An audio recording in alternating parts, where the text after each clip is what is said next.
How many mg are in Xanax bars? I needed meds urgently, and they made sure I got them. They came through by running an overnight delivery. They are total lifesavers. I like episode 4 a bit better than the prequels, but episode 6 much less. The complexities were interesting for people who took time to understand them, but most people have an attention span of 5 minutes, didn't understand them, and then thought it was all a plot hole.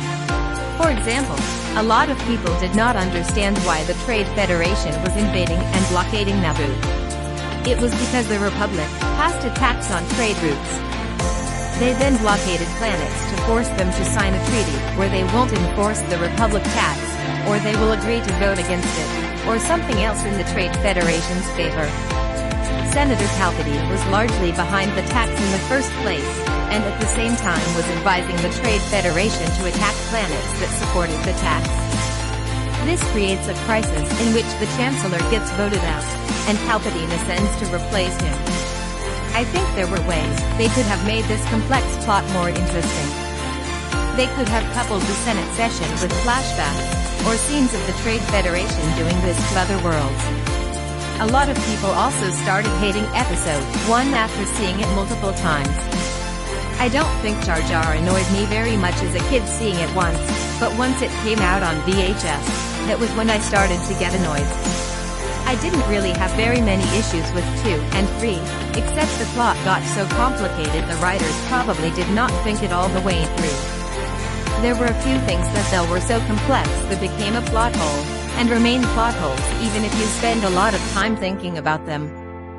The Clone Army, for example. So, 1. Palpatine and Dooku tricked, or compelled Master Sifo-Dyas to make a clone army no one knew about. 2. Palpatine wants this clone army for the Republic, so he can play both the CIS and Republic against one another and take over in the chaos. 3. Dooku, working for Palpatine, erases Kamino from the database of planets and no one knows about it, so no one knows what they are up to. 4. Years later, Obi-Wan, while tracking a bounty hunter working to kill Padme, who opposes Palpatine's power grabs and the CIS at the same time, discovers Kamino by following the bounty hunter. 5.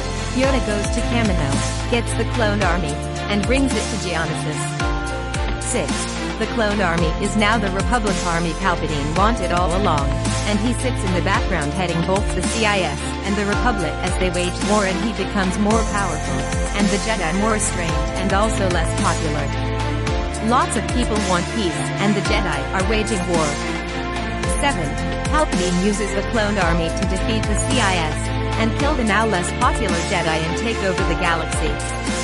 The plot got so complicated, the logical progression got broken somewhere between steps 3 and 4. Now the army went from being a thing Palpatine will use to fight a galactic was he started, to some secret that has to be uncovered by the Jedi in order to be used against them. How could Palpatine have known Obi-Wan and Yoda would find the clone army? How is Palpatine behind all of this? The Jedi found the cloned army, and it was only thanks to the Jedi that the Republic got a cloned army? Was Obi-Wan or Yoda secretly in on it too?